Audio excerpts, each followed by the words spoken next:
nubwo numvaga atari byo niteguye gusa.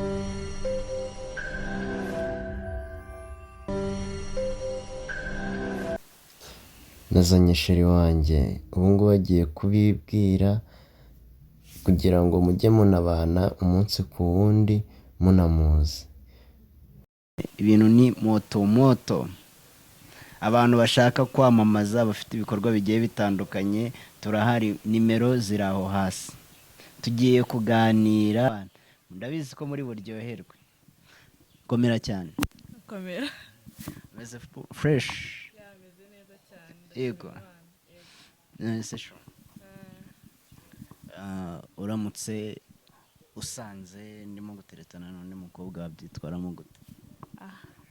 Byaterwa n'ukuntu mbasanze kuko ntabwo nakifata ngo nze nsange nyine muri kumwe ngo mpite ntera hejuru, no. Ubwo byaterwa n'ibyo mwaba muri kuvugana, ariko nyine ubwo nsanze muri guteretana nabanza nkagera mu rugo, ubundi ibindi bigakurikira nyuma. Ngaho mbwira byaba ari nk'ibiki wankorera?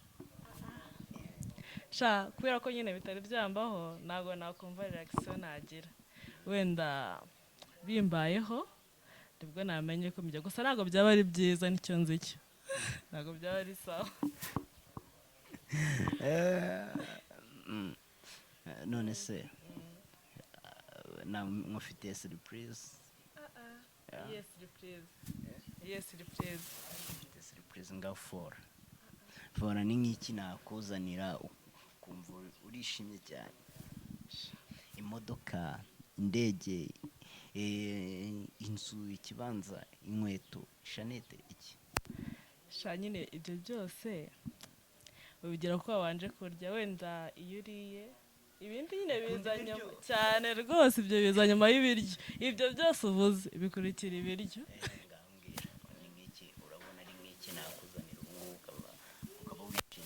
Ase hari umuntu wanga gift?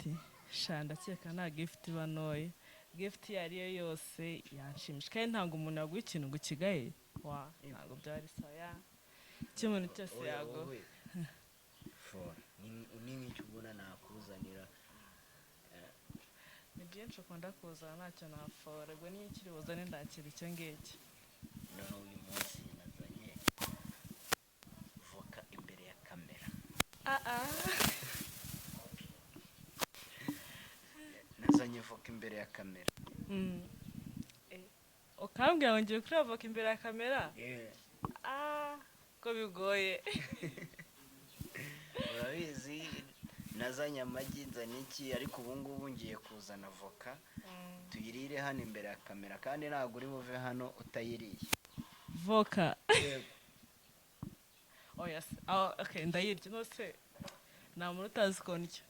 Nose hari umuntu babeshejweho n'umwuka. Hari igihe waba wirya shaho, nazana voka ugatangira ngo mu izina rya Yesu, mu izina rya Yesu, toka shitani. Mu izina rya Yesu, voka hari amagini ayirimo? Hari igihe haba harimo amagini. Kameramani, zana za voka sha.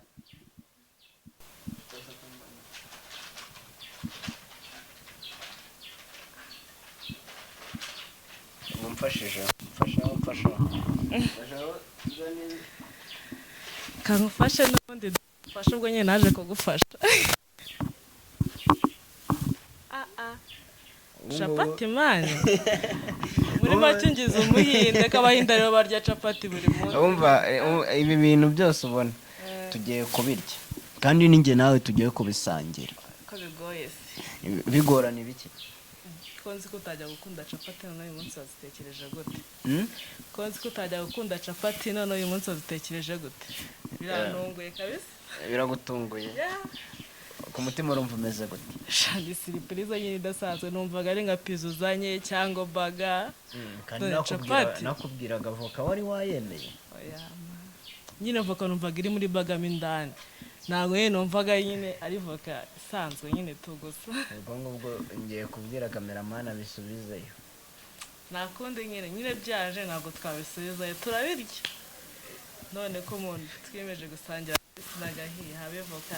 Ngaho nkoreramo hano kugira ndebe ibyo ari byo, ariko koramo wishimye nyine, mbone ko wishimye.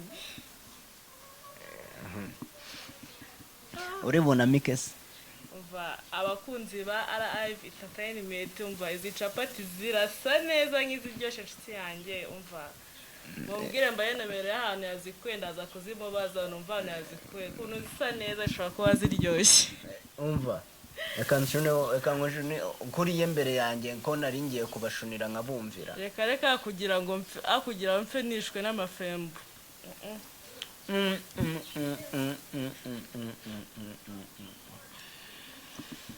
uyu mukozi azi gukora pe numvaga atari byo niteguye gusa nyine ziraryoshye zimeze neza cyakora ukuntu ari kurya ntabwo bisanzwe n'ubwa mbere mbonye nka capati uko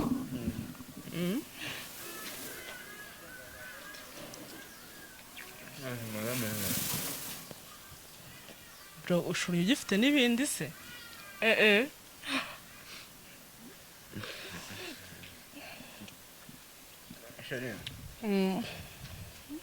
ndagukunda cyane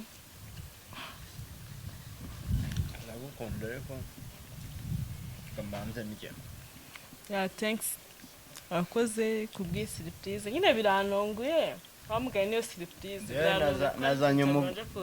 nazanye umukunzi wanjye hano kugira ngo muhe surprise y'ibi bintu mureba nubwo nabyibuka izina arya mubyita nk'iki capati arabizi cyane we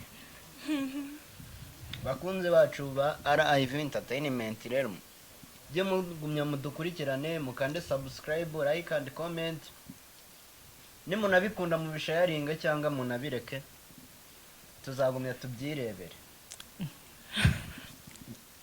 ko numva birakariyemo oya rega hari igihe umuntu yanga kubikora agira ngo uramwinginga azabireke ngo wabinkora ibibiro Osiko bineza ndi kunisi birakariramo se ariko nibyo umuntu agomba kumva ukuri birakaramo ntabwo ari samu none se sho none se umungu kuko nshaka ko tujyana ku mazi hari umuntu wakitesha amahirwe muri ubu buzima ntabwo bikunda pe ku mazi hari ahapfa ku kinamba aya ngaho uzayijyaneyo ntabwo najya uzayijyaneyo abakunzi bacu ba RIV Entertainment twongeye kubasuhuza ni wa mukunzi wanyu Belize mukunda cyane nari maze igihe tudakora ntabwo twari tukiri gukora mu kanya mwari munzi ku ijwi gusa ariko nyine mutanzi ku isura tugiye kujya tubaha video zacu kandi tuzi ko mudukunda muri benshi mukomeze kudukurikirana muduhe subscribe mudusharinge na comment uko mwabonye ibintu murakoze cyane nese sheri mbwiye ngo nsome wansoma kuri kamera oya kube ubwo ngubwo ufite abandi bantu soma cyane ufite abandi bantu soma shaho cameraman nagucura none se ko wanzaniye gift ukaburiye byinshi kurusha ibyo nariye harya ni gift yawe komana surprise ziragwira pe apeti n'ubundi ikibabaje ni ukuntu uriye byinshi cyangwa wizaniye ubonye nk'uvumbuye ari uko mbonye wazanye ibyo kurya tumbwira ngo wari ubinzaniye ngo ni surprise ngenda kuvumbuye rero bakunze bacu ibingibi nakagaruka tuzagaruka tugumye tubaganiriza no tuganire na story yacu rero tuzasubira mukande subscribe like mugumye mutwereka urukundo mutwereka turabakunda cyane ibi tubikorera mwebwe nubwo ndi kurya njyenyine tuzasubira nakagaruka mwari muri kumwe nanjye Sisoko kuri mikoro na Belize ciao ciao